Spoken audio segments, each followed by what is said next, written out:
All right, everybody, welcome to a great episode here on the Truck Stop Podcast. I am lucky enough today to have a very, very esteemed and special guest. For many of you here in the Black Manosphere, if you're familiar with the great Rom Wills, we are now speaking to his mentor. For those of you who love those womb imprint videos, you heard about a gentleman by the name of Master Yao.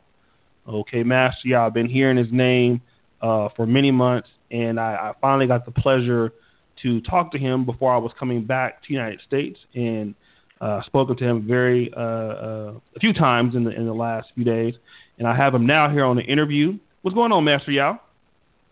Everything, and I'm good. Thanks for having me on.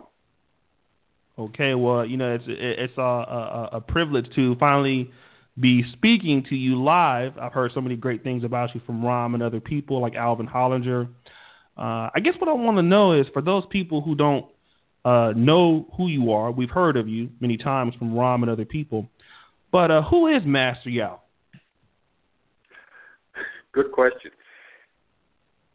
I guess the best way to describe me is I started out life in corporate America, then became an entrepreneur, and I was in an accident in 1990 that just about took my life. I had like a sort of a wake-up call, and I started like a little journey, you might want to say. I got involved in this research project, and it opened me to a whole new set of ideas and another way of looking at life.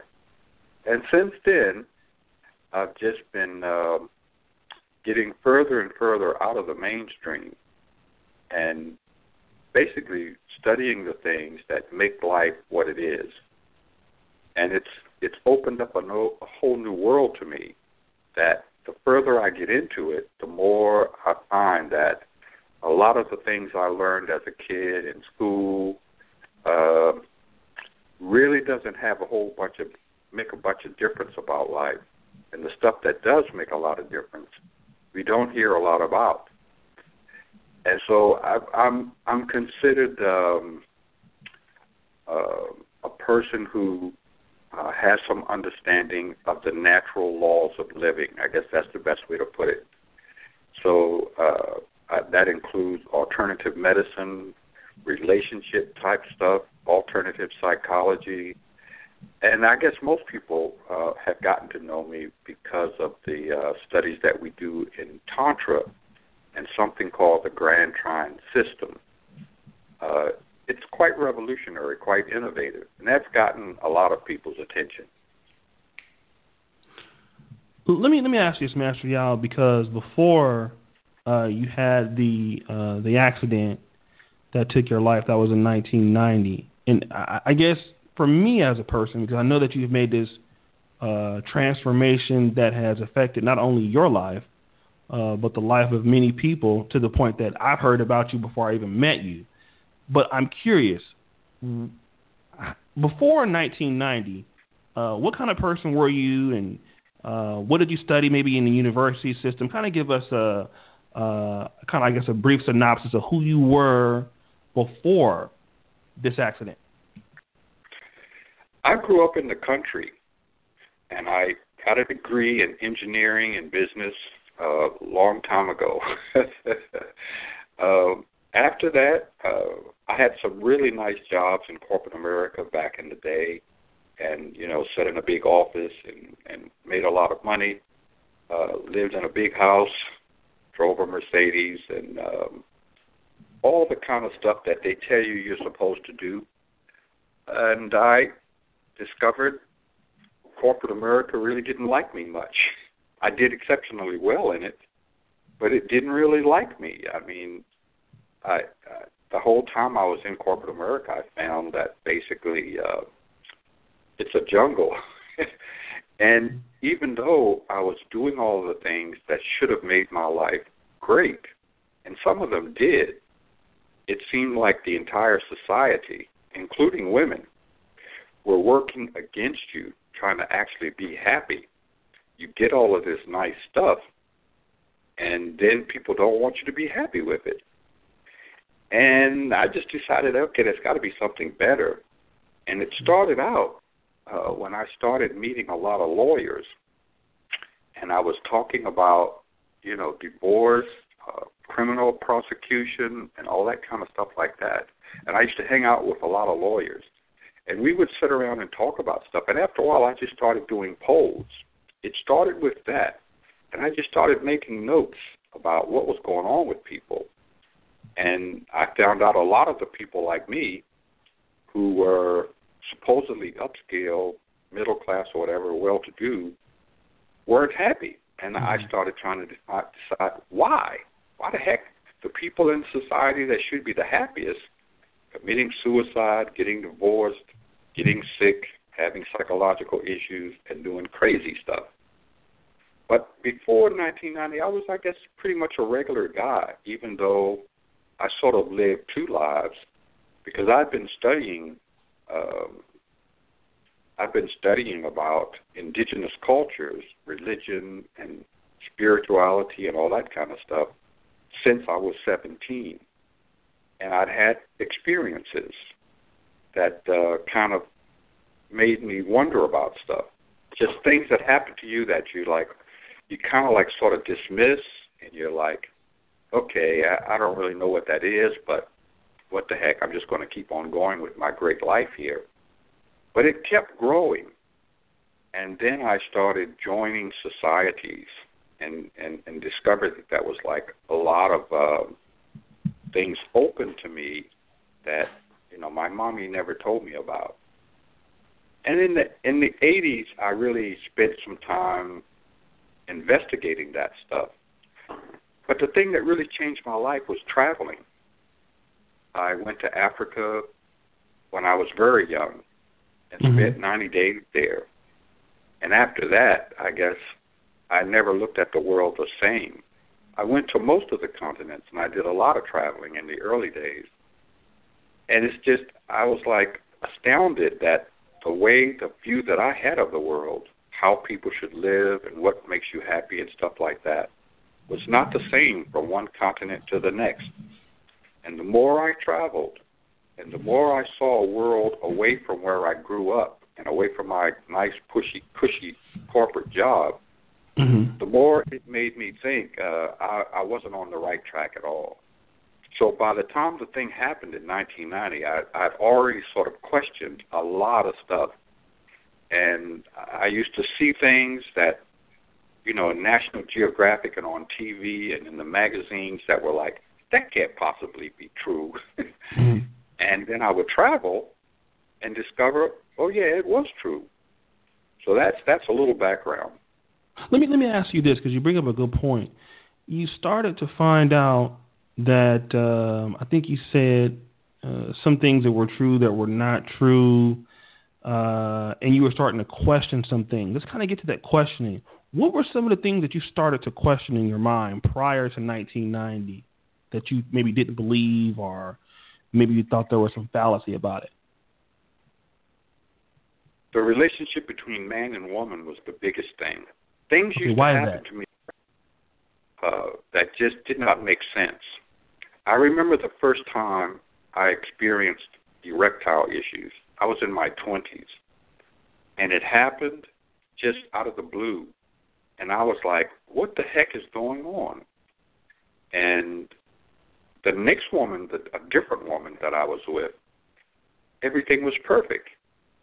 I said to myself, how could this just happen like this? So I asked some doctors and people like that, and they gave me an explanation that just didn't make sense.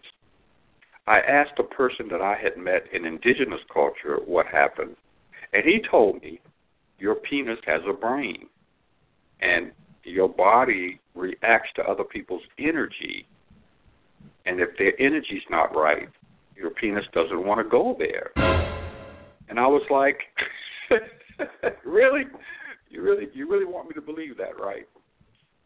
But then I started paying attention, and I realized that all of the women that I had less than an exciting reaction to, I would find out later on there were issues with them that I wasn't going to get along with them. And so I found out my penis did have a brain. I discovered that there were energetic things going on that affected me. like the electricity in the walls, like the electricity put out by car engines, like high-tension wires, and that it affected my digestion. I didn't think that was possible. I researched it, boom, found out that people were getting cancer from it. I looked at all the medicines that were coming out for different sicknesses, and all the people like my aunts and stuff were taking. And I found out the medicines were making them sicker than the sickness that they had. And the lawyers would tell me about all of these lawsuits and stuff. And I'm like, wait a minute. You know, how come the FDA and all these people aren't really looking at it like that? Why are they letting people sell medicines that are making people sick? I discovered a lot of stuff about racial stuff that bothered me. Why were there racial issues? And I just noticed that there were certain intrinsic things about the races that seemed to cross continents, that seemed to cross time, that there were racial traits. And I'm like, what's the origin of that?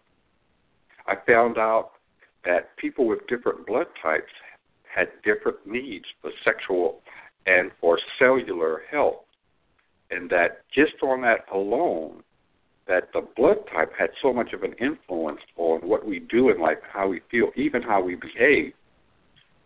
And after a while, the more I studied and the more I researched, the more I discovered that there was a whole body of knowledge that most people just don't tap into. I began to tap into it. Mm-hmm. Let me ask you this, because we got a good feel for Master Yao before 1990, but you had some interest in indigenous languages and stuff, and then you had the accident.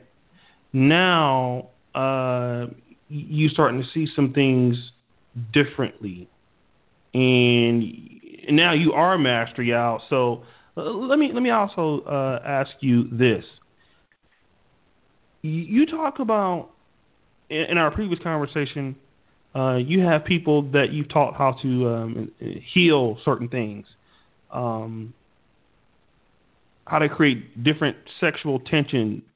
How did you get in I mean, did you amass this knowledge like right after your accident, or did it take you years after that to start to find out these other things that you now teach people how to do? If I told you exactly what happened when it was an explosion, and everyone thought that I should have died. I made a miraculous recovery in the hospital. But while I was out, let's just say I saw something very unusual. And immediately after that, I was changed. It's hard to explain, but I saw things differently. And I was given kind of a message, is the best way to put it. And the message was a lot of things, but one of the things in the message was that I needed to go and see all of these people. And so I began seeing all of these people who were basically shaman, who were elders, who were midwives, who were prostitutes, who were swamis, gurus, medicine men, just all those kind of people that, on the fringe of modern society. And I traveled. Most of the times, I did not know the person that I was going to meet. I might have had their first name or something like that, or their title, and I knew where they were and what time to go there. That's it. But I would travel, get on a plane, go there, and the person would be there, and they would be expecting me. Wow. And so you could say, well, how would you know? But I was absolutely certain. There was no doubt. And when I would get there, the people didn't always want to do it, but they were compelled to share information with me that they didn't share with anybody else. In some cases, stuff that they had been studying in their family line for 200 or 300 years, but had kept secret. And they revealed as much as they could to me in 2 or 3 days. I did this for 7 years. I thought it was going to last 6 months, but it kept going on and on and on. And the things that those people told me, that's what changed it. Eventually, after a couple of years, I started doing initiations. I started being invited to orders, societies, things that people sometimes have to work 10 years to get into. I was just, boom, the next thing you know, I was there.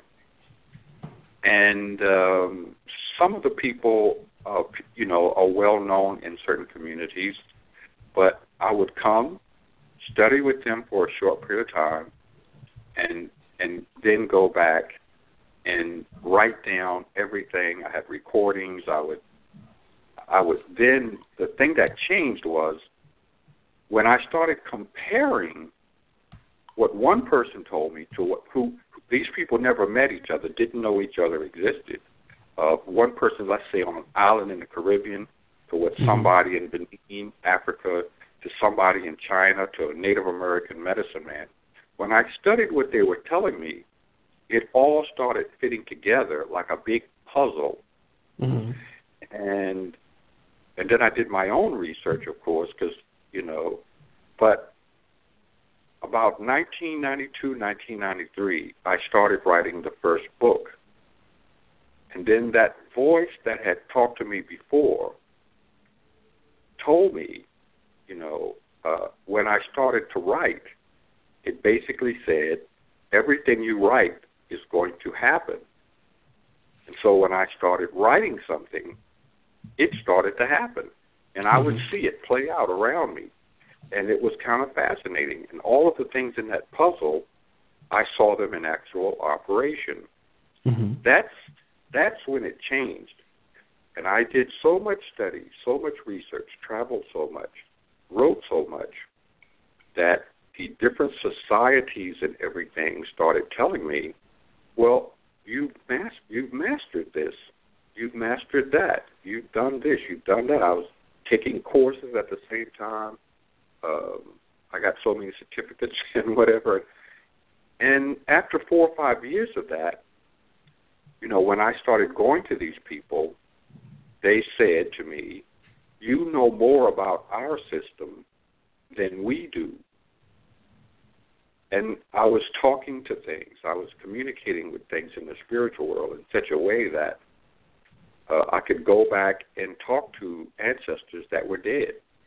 Wow. Okay, let's stop right there, because you said previously, I remember talking to you when I was at the San Francisco airport, and I don't think you mind me sharing this, but you said, a lot of the things that I say, especially like in the African American community, people don't think that I'm telling the truth, and for certain, this type of topic like this, in which you're saying you're speaking to the spirits of the dead, that's hard for a lot of people to accept, because people in their normal way of thinking, they feel that a person's dead, that's it.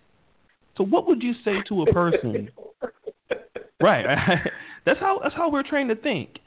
But how can how can you maybe explain in words that people who are dead, and we think that they're dead, they actually still can communicate with you? Well, it's not as simple as that. In fact, it's really difficult to do. But I was talking to a person, who studies Egyptology, and he told me that he was teaching me something called the Bagua, and it's like a very advanced type of number system and astrology and stuff like that. And he was saying that he was studying it, and he was not satisfied that the information was true. And so he went back to the person almost 2,000 years ago who founded the system, and spoke to him to get clarification on what was the original stuff and what was not. And I said, how were you able to do that? and he explained the process to me. And I realized that I knew enough to do the process myself. You can't talk to every dead person. It's very hard to do. Most of them live multiple lives, and so if they're alive on the earth, you can't talk to them. And you have to know something about them. You have to have a pathway to get to them. And so you need to know certain things. And so you have to have other things get to them for you. So there are entities that do that.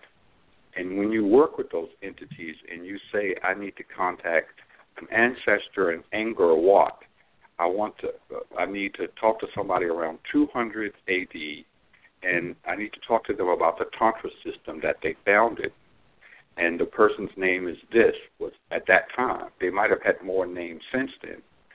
And so that entity will find out the current name of that, if they're alive or if they're still in the spirit world, and, certain keys of how to get in touch with them. It normally requires that you have another priest to help you and a conduit for them to speak through. And then there are things that you do, and lo and behold, the person becomes possessed and they speak to you through the conduit. And so you can check it. There are ways that you can check to see if it's valid. And after doing it hundreds of times, I learned to rely on it. It's not easy to do. It can take you 3 months to make first contact. And all of that time where you're trying to find out certain things about that person when they were alive. But it's quite possible to do it. And there are more people doing it than we think. Let me ask you this, because you have, and for the brothers here that listen to Rom Wills, he always talks about, Awakening Master Feminine, your legendary book. He talks about your theory on the womb imprint. Now, how does this knowledge, because you mentored Rom Wills, he always says this, that, Alan Roger Curry mentions that Rom Wills helped him get started as far as publishing the book. And then Rom Wills always mentions that the person that mentored him was you. So how does your knowledge partake into helping men achieve success with women and things of this nature? Well, the first time that I cured cancer was in the 1990s. And people thought it was a joke. They didn't believe me. And then I had the person do a testimonial, showed up at an event. She brought the x-rays, the diagnosis, the insurance bills with her. And, and then she said, well, yeah, it's true. And it wasn't the only person. But after that, people started like, okay, well, there's got to be something going on here. And they asked me questions about how we did it, but they didn't believe what I told them because it seemed, it just didn't make sense to a lot of them. And it's really weird that the people who understood what I was saying were scientists, people who had got master's and doctor's degrees. And they were like, I never heard of anybody doing it, but I understand what you're saying. And I explained cancer to them is that you have an auric field that surrounds your body, an electromagnetic field. And that field has little sparklers in it, billions of them, little tiny sparkles of light in that field. And each cell in your body is attached to a sparkler. Mm-hmm. And so they were like, okay, I could kind of understand that. Maybe, people have talked about the auric field. People have photography of it, stuff like that. Mm-hmm.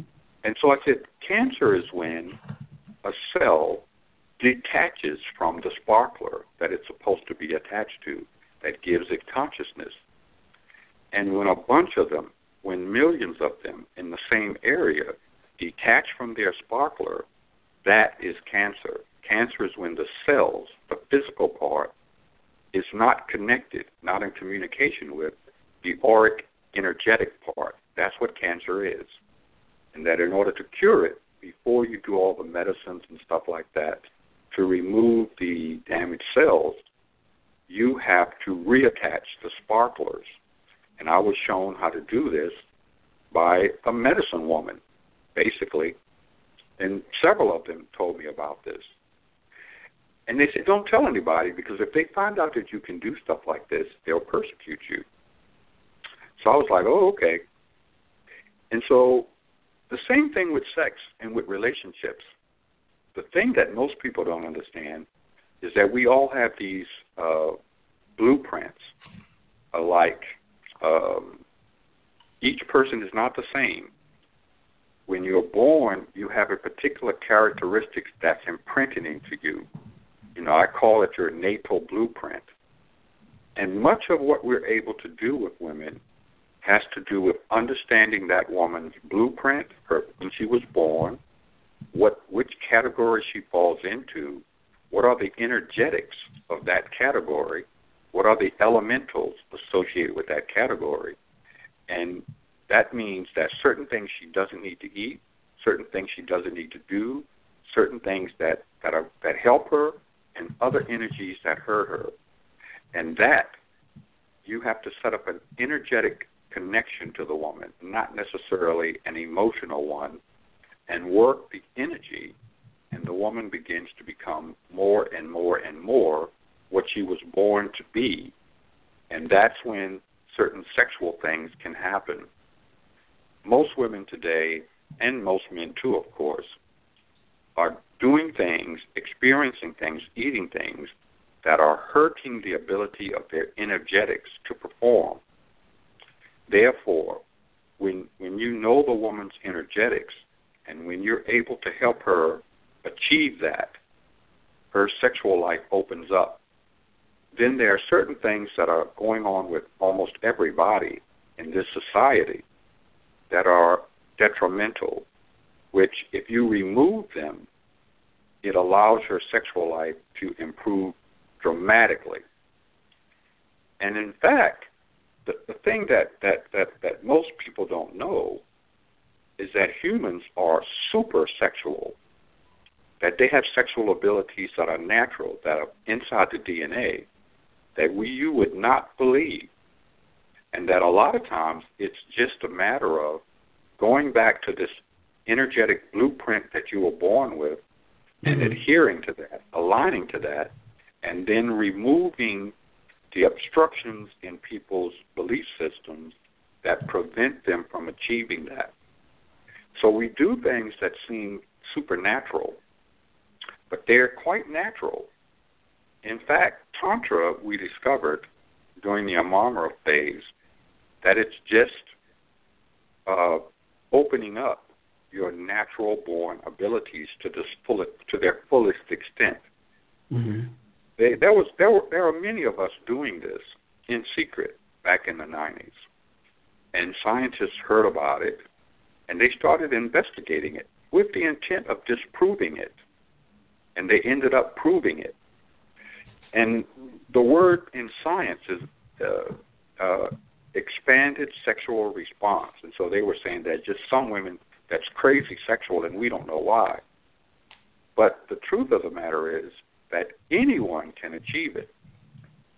So when we started teaching other people, other men, to do these things, you know, my students now, there's several of them that cure cancer on a regular basis. They don't advertise, they don't broadcast it, but it's documented. We have students that can cure. We've cured so much diabetes, it's not even a thing anymore. It's just a minor thing to do. I've taken people off dialysis on so many occasions, and I don't even do much of it anymore because my students do it now. And people they're wonderstruck when they see it happen, because they're like, well, how can you possibly take somebody off of dialysis? How can you cause their kidney function to come back like that? And basically we say they don't really have kidney disease, they really have cancer, because what has happened is the cells in their kidney are no longer properly aligned to their auric field, to their energy body. And that as we start to realign it back again, so that the cells in the kidney are communicating with your spirit, it starts to repair itself. In truth, we don't really heal it. We simply allow it to communicate so that it heals itself again. And then we tell them the stuff to do, what to drink, what not to drink, based on their natal blueprint, what they were born to be. We tell them things, in terms of how to conduct their sex life, how to change their prostate, the other things that affect the kidney. And the next thing you know, they don't need the dialysis anymore. They think it's miraculous. They think it's some kind of voodoo or something. But it's really just another branch of science. And that most of the stuff that, people that they know me for are sexual. But most of what we do in Grand Trine has nothing to do with sex. And so people pay attention to us because the things that we do that seem miraculous.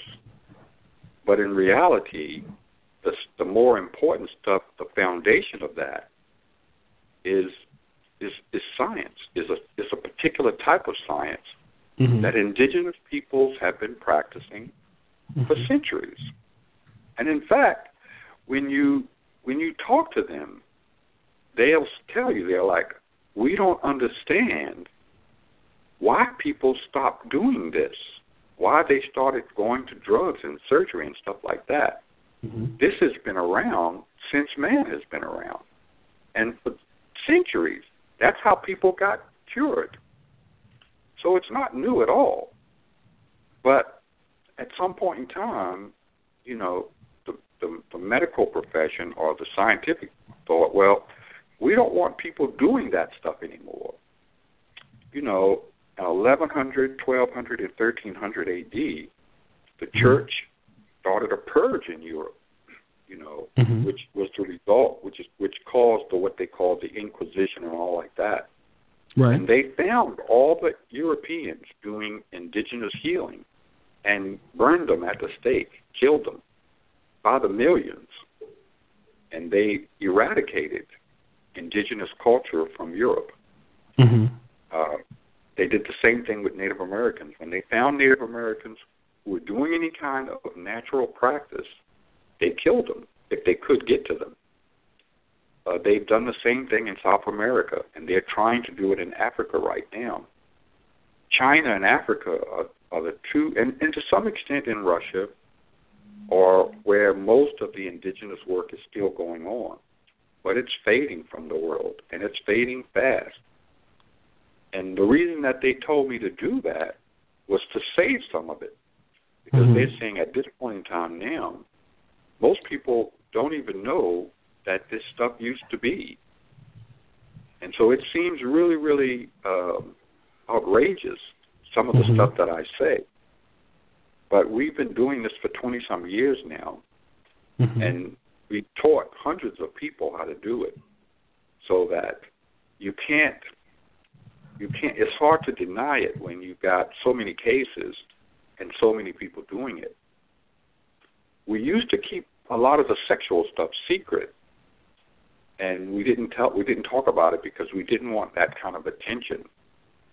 But in 2005, 2006, 2007, we decided to go public.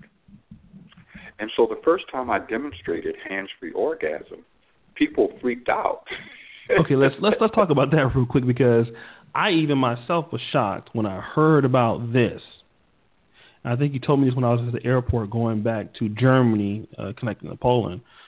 Even I was shocked when I heard this, and that was a hands-free orgasm. Can you kind of go into detail about this? Well, people have a lot of false beliefs about stuff, and when you correct those beliefs, it puts them in a situation where they just have a hard time. It's just, a lot of them become paralyzed because they're like, I've believed this for 30 years, and now you're telling me something completely the opposite. But the truth is the truth. Your orgasm does not take place in the physical body, not at all. Everybody thinks it does, but that's not what happens at all. The orgasm takes place in your brain, Mm-hmm. neurochemically, and in the energy body. That's where it takes place. So in order to orgasm, you don't really need a penis. You don't really need a vagina. Mm. You just don't. People think that they do, and because they believe that they do, they do. But when you understand who you really are, what you really are, and what's the real process that's going on, it's very clear. You don't need to have physical contact to have an orgasm. Now, you'll feel it in your physical body, but it starts in the energy body, and that's where the orgasm begins. And it spreads to the physical body. But in order for you to feel it, you feel it in your brain. Bam. So, you know, if you want to center it in the physical body, then that's where it will be centered. But it's restricted when you center it there. So most people are taught, you know, only the physical part of it. And that's all they do. And so then you have stimulation in the physical body, which then triggers something in the brain and a resonating scenario in the energy body, which is the opposite of the way that it's supposed to be. The orgasm and everything attached to sexuality first occurs in the energy body as a result of an energetic connection between you and the person of the opposite sex. Then it spreads to the brain. Then it spreads to the physical body. And it can cause the entire body to orgasm, what they call a full body orgasm. Mm-hmm. But you can create an orgasm that doesn't involve touch in the beginning. That is a more powerful orgasm. You can have breast orgasms. You can have liver orgasms. You can have leg orgasms, foot orgasms. And you don't even have to have your penile apparatus is not even erect. So, wow, wait. Let's go back to that, because that's going to be hard for most people to fathom too. You're saying you can have an orgasm without having an erect penis. The penis only needs to become erect when you want to reproduce, when you want to deposit sperm someplace. That's all. You don't need the penis to orgasm any other time. That way of doing it is archaic. If you go back to ancient Egypt, they only used penetration with the penis erect when they wanted to get somebody pregnant or if they wanted to cure something. The other times when they had sex, penis was not erect. Any high culture, and there hasn't been a lot of them, believe me, any high culture does it that way. In Angkor Wat and what is now Thailand, Cambodia, and that area, they were very advanced with this science. And, you know, they had all types of different orgasms to have, which was done for healing purposes. So, in other words, if your liver's having problems, you cause it to orgasm to heal. Mm-hmm. And it's very pleasurable, but the reason you're doing it is to heal. And so there's no interaction between the reproductive system. It sounds weird the first time you say it. You're like, I can have an orgasm, but my penis is not erect. You're like, get out of Dodge. Right. And then you do it. We show you how to do it. And you're confused after that, because you're like, all your belief systems just got shattered. And you're like, what the hell? And believe me, when I first introduced this, people stopped talking to me. People branded me as a demon. They said I was an agent of Satan. Oh my God! How did you deal with that? Because again, you are, but just listening to you talk, and this is not to stereotype you at all, but you're definitely a super intelligent a black man. You seem to have been in an affluent society. I know that you did live in D.C. or Maryland, where a lot of successful black people lived, or Baltimore area, that area over there.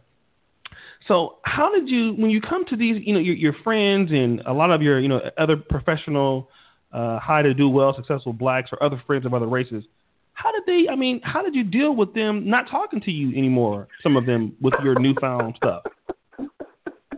Well, they said that this was going to happen, so I wasn't surprised. Mm-hmm. Believe me, when I first found out about this stuff, it shocked me too. Sometimes it took a year for me to accept certain things. Mm-hmm. Things that have happened to me, believe me, one day maybe we'll write a book about that, and it's absolutely crazy. And a lot of times I sit down there and say to myself, this is cray-cray stuff here. What the hell? Right. But it's science. And people want to be right.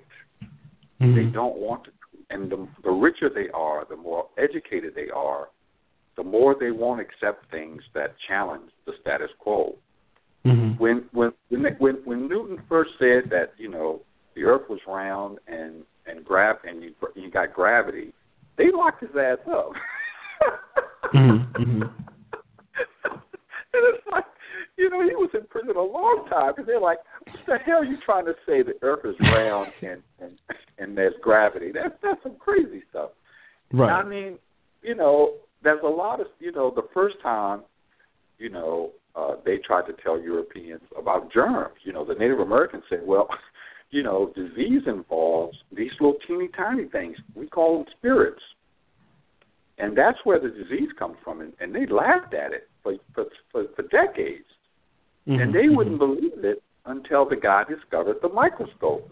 And they looked at the microscope and they're like, damn, the Native Americans were right. There are little teeny tiny things down in there. They thought they were crazy, but they weren't. No, that crazy. is true. That's very true. And so, you don't know what you don't know, but the reality is, it doesn't matter what race you are. It doesn't matter what time you lived in or what culture, what religion.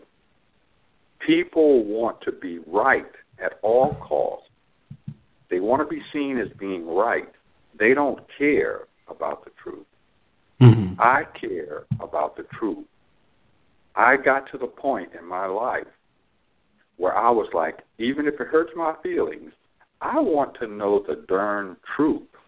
Mm-hmm. And when I went down that path, that's a pretty deep rabbit hole. And so, no, most of my well-to-do friends don't have anything to do with me anymore. And even some of the people that I've cured, they're scared of me. They won't take my class because they are afraid of what I tell them. They'll hear me say stuff and they're like, oh no, I'm not going down there. And really, I think they're afraid that they're going to find out that what I'm saying is true, and they're going to have to reevaluate. And people don't want to do that. Right. They don't want to question stuff. They don't want to look at things they've been doing that they're in bed with. They don't want to look at that. And so they would rather just divorce the source and go back to the way they've been, which is comfortable, rather than question and look at what really is going on. So no, man, you can't imagine some of the stuff that happened to me in terms of people just not wanting to be associated with me. And it's still going on. But when the students come to class, they're like, and they get their first booklet, it's a shocker. And they're calling me up, sending me emails and texts like, is this a typo?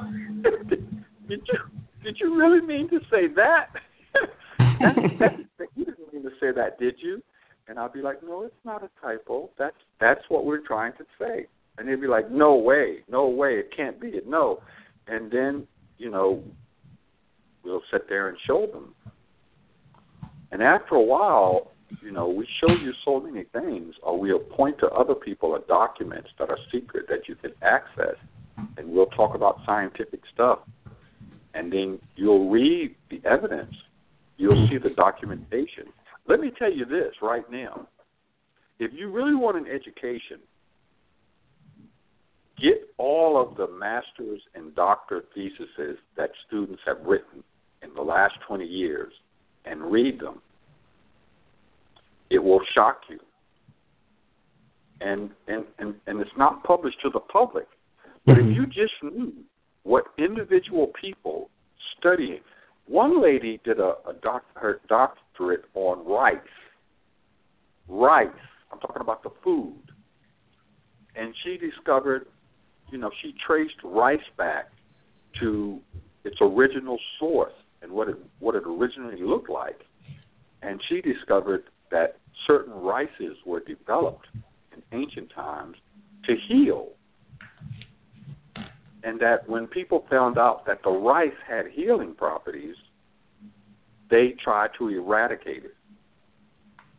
And she wrote her whole thesis, what rice grows in which countries, why did people do this?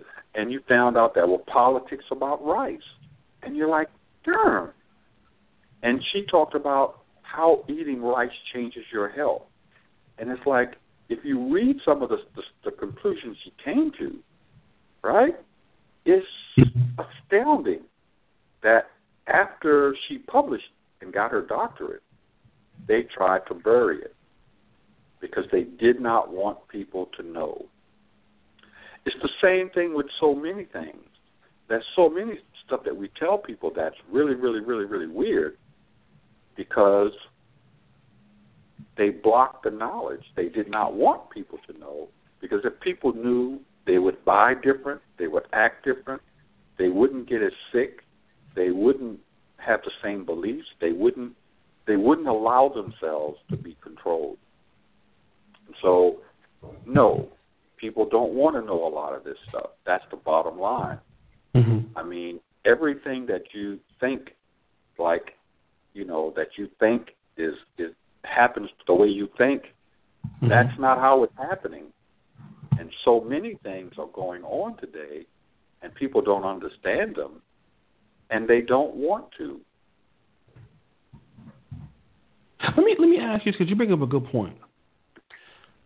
Because even me, and I think I'm open to the world, and I'm seeing that I'm not as open as I thought I was. But let me ask you this: if I'm interested in learning the things that you are teaching, take us through the process. Because I know you do have courses. You taught many people, throughout the world on these things.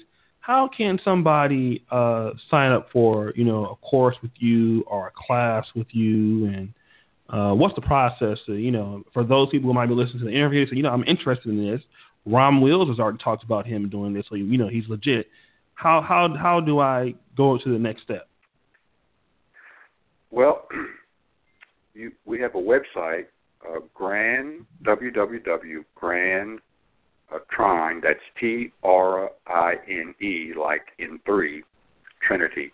So it's GrandTrine, INT, GrandTrine International, .com. And, we describe the classes there. But the reality is that most of the stuff that we've always done is private. So you can start out, with the public classes, which most people never finish with them. But after you finish the first tiers, then there's private stuff that we do, private gatherings, private classes, which that are not open to the public. And you have to kind of be part of the group for a while first. And no, we haven't really, at any one time, we don't offer everything. There's 4 divisions in Grand Trine. And Tantra, the relationship division, is just one of them. That's health, and then there's stuff that, it doesn't really seem to make much sense to people when we tell them about it. But once you get into it, you understand the importance of it.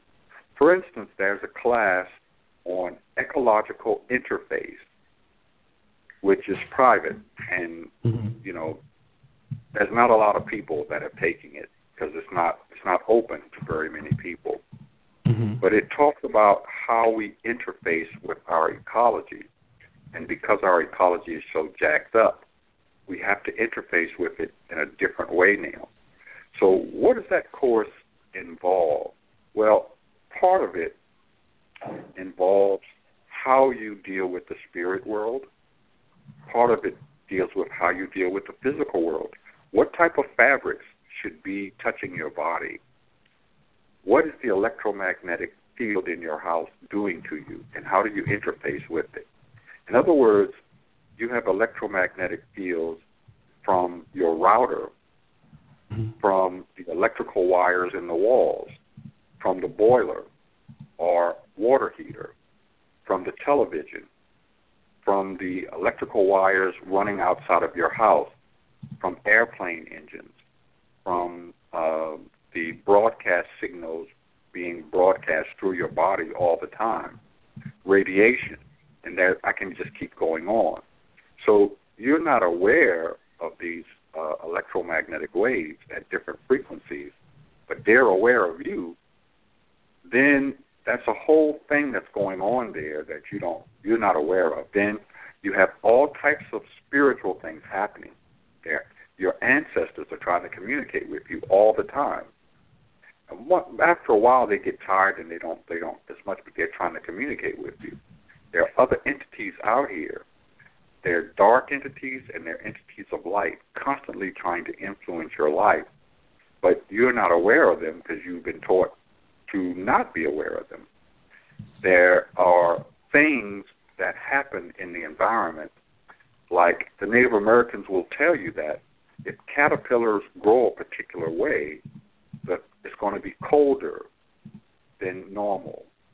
They will tell you that if you look at the way butterflies are flying, the patterns, it is talking about what's happening in the air in terms of the air elemental and how it's going to affect you in terms of energetically how it's going to affect you. In other words, is it going to make you more wealthy, less wealthy? Is it going to give you a health challenge?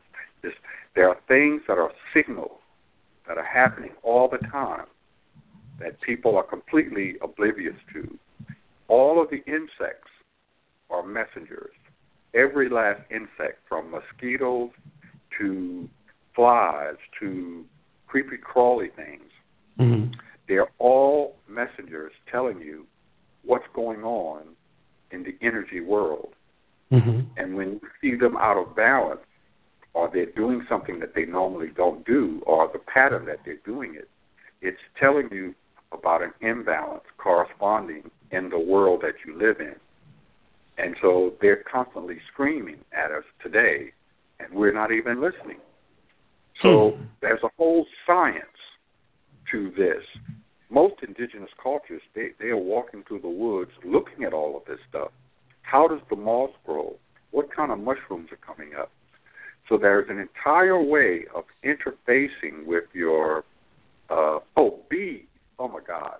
Bees are like, that is just crazy if you understand. That is like, wow. Bees are like, don't even get me started with that. But so there's all of these things happening that's telling you what's going on with the planet, with your state, with your city, with the highways, with all of the things that you're doing.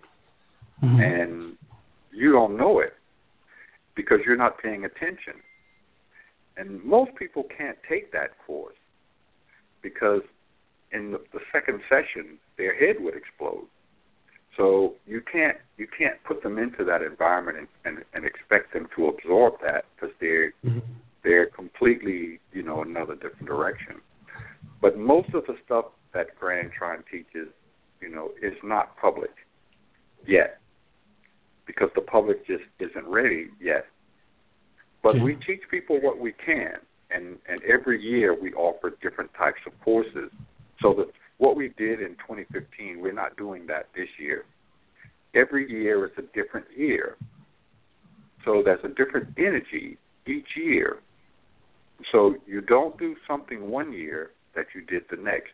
You change, the energy changes. And so you do that year what the energy calls for.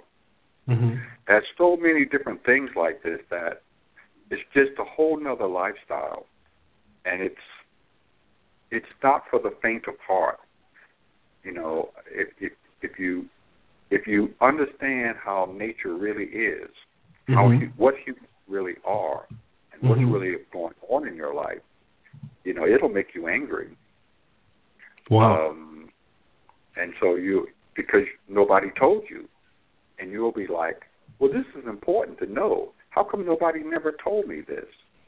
And you'll get angry because, I mean, most people, their sexual life, it's not at all what it's supposed to be. And you're sitting there thinking, well, you know, I'm doing pretty good because I thought I was a pretty good lover when I was in my 20s. You know, and, because I was better than the next guy. And then when I found out what was possible, I'm like, well, darn it. And nobody told me. And you discover people intentionally kept this stuff away from you. Mm-hmm. It's not a good look. So we get a lot of dropouts. We get a lot of people, they'll pay for the course and don't finish. Because they'll get halfway through and they'll be like, I can't take anymore. They literally, it messes with their mind so bad, they don't want to go forward. And it's like, okay, so they'll come into the course because they want to learn how to do hands-free orgasm. Mm-hmm. But what they discover is, you know, they got to change the way they eat. Because most of the food today isn't food. Right. And you say, what do you mean? You're like, well, you were never meant to eat that stuff. Because the primary reason you eat food is because of the energy that it has. The primary reason that you eat food is because of the energy that's in it. Mm-hmm. Not the chemicals, not the mass. You use that stuff a little bit, but the main reason that you eat food is to fuel your energy body. And people think, well, no. The government has already said you got to have these food groups, and you do it, and it's like that's BS. And you start to learn, well, what's wrong with my life? Well, part of what's wrong with you is your DNA is not translating into your RNA correctly because of all these things that you're doing, all these electromagnetic waves. So the DNA has a 4-code system, and in order for you to reproduce a protein molecule, the DNA has to translate into the RNA. So the DNA reads off the code, and the RNA is produced out of that code. But most of us aren't translating properly. So what's in our DNA is never translated into our actual life. And you're like, what? It's called epigenetics.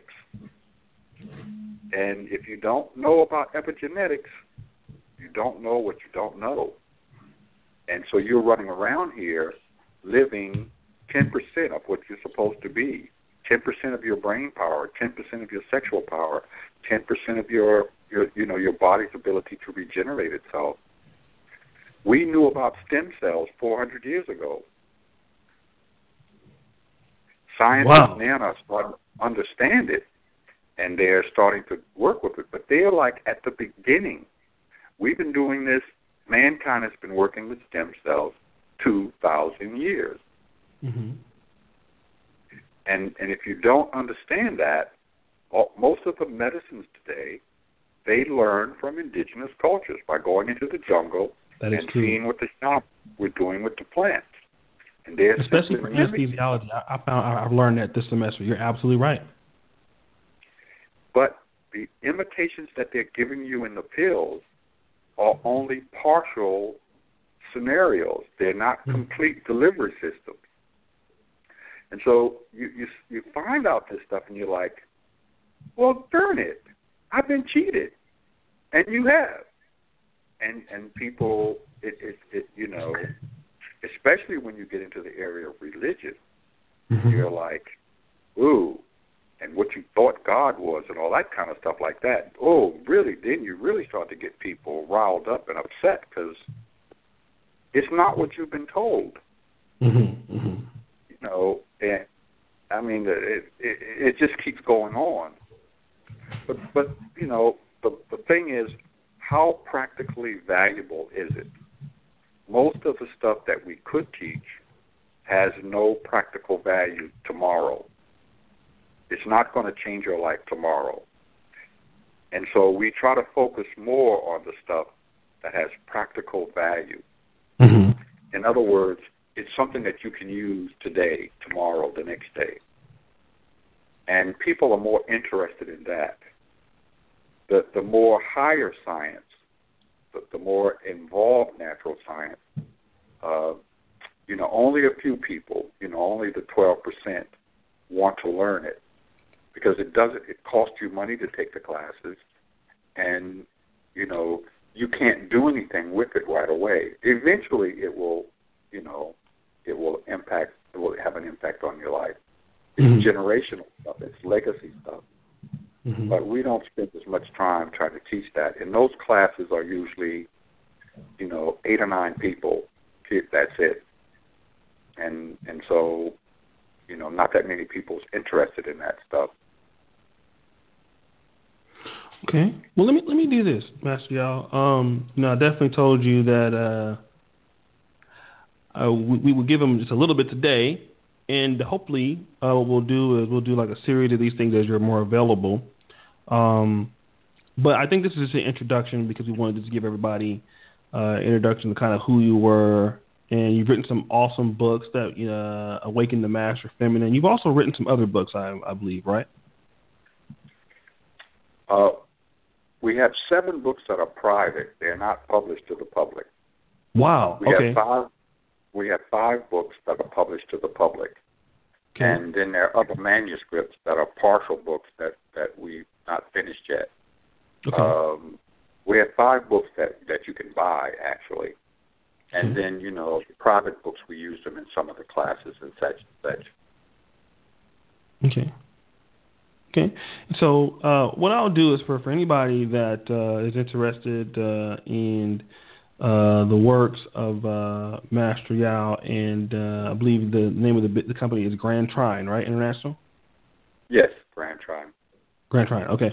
All the information will be Grand Trine International, and email is thegrandtrine @gmail.com. Okay. And that, you know, you can contact the company that way. Okay. And for those of you who are watching the podcast right now, you've probably been seeing, because as the podcast is going, we'll have our editor put these photos of the actual email and stuff like that, so they'll be seeing it as they're listening to it. So okay, all right. So we definitely would like you to, you know, come back, and I do thank you for this. And so we have all the contact information. Is there anything else that you'd like to kind of point out for the first interview that we're doing for those people who may be a little interested in kind of on the bubble? Well, I want to shout out to the manosphere. Okay. Because I'm very happy to make contact with a group of people that are trying to expand and progress. That really makes my heart smile.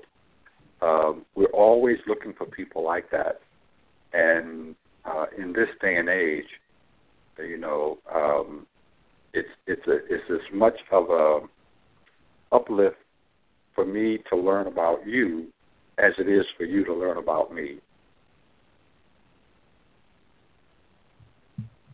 No, and I definitely have. I was startled after our first conversation, to be honest. So you're definitely a very interesting person. What you have to say in your outlook on life is definitely interesting. So we here in the Manosphere, we really thank you, and we also thank you for having an effect on Rom Wills. As you know, Rom Wills is a great author, and he is he writes for me on NegroManosphere.com every Thursday.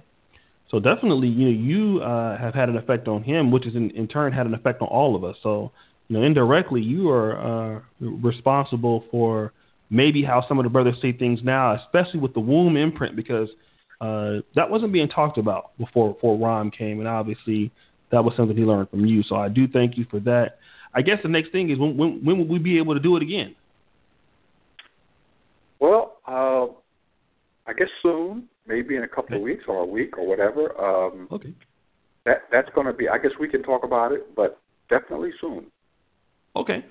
So guys, so we'll definitely bring Master Yao back. He'll be on with us, and we've been trying to also get him to be a little bit more active on YouTube. So let's talk about that real quick, just in general, because Rom has told you about YouTube, and I've told you on YouTube. How do you think that your message will be received on YouTube if you were to come onto the platform? I don't know. There people are tired of the way that it used to be, right? And we're seeing that for sure. When people first are introduced to me, there's often friction, but when people have heard me over and over again over a period of time, it starts to make sense to them, and they begin to accept it. I think that if people could know all of the other students and all of the other stuff that has happened, it would be helpful. But it's so much, and I don't know how to introduce that in a YouTube format. Mm-hmm. We really, I was hoping at some point in time that we could get some kind of a library established so that people could just go through and read all the documents. And maybe one day we will do that if our resources allow. It's not just me. We've got hundreds of people who've done some aspect of this, who've come up with their own conclusions, who've tried the different theories and seen if they're true or not. And I wish we could publish a lot of that. But yes, I think there's a place to start. I guess the way to do it is to go back to the beginning and just start from there. Go back to 1990 and start talking about how the process unfolded. And maybe that's the best YouTube approach. That would be believable, I think. If we just start at the top and tell people what the students are doing today, I don't know how that would be received. I think probably not very well. But again, what Rom has told me about the group, it gives me hope that perhaps they'll receive some of it better than I think. A lot of times people need to see the proof, and you can't blame them for that, because so many people are giving them so much bad information. They're right to be skeptical, so I don't blame them for that. And so a lot of times, we lead with stuff where we can show you how this works out. In other words, a lot of the stuff that we tell people, they're going to be like, no, can't possibly be true. And so you start out with the stuff that they can prove for themselves, and then keep going past that. I guess maybe that's the best approach. I think I'm going to do the YouTube thing. I think I'm going to try it. Okay. Well, you definitely have a network with us here. So, again, I know that you're a busy person, and so I definitely thank you for coming on to the podcast. As this is pre-recorded, and so hopefully you definitely know you'll be hearing from me. I will be, as you know, by next week, in Africa. If everything goes well, then when I return back, we'll definitely get back to these, or maybe even before. So I'll call you or talk to you about it, and we can set it up again. And I thank you for coming on, and we'll definitely talk to you more about it in the future. I'm going to get pictures from you, at least 3 pictures of Africa. Will you promise me that? Oh, I'll send you more than that. Yeah, I'll definitely get them to you. Okay, I appreciate that. And it's been a pleasure being on. Okay, thank you so much, Master Yao. Thank you.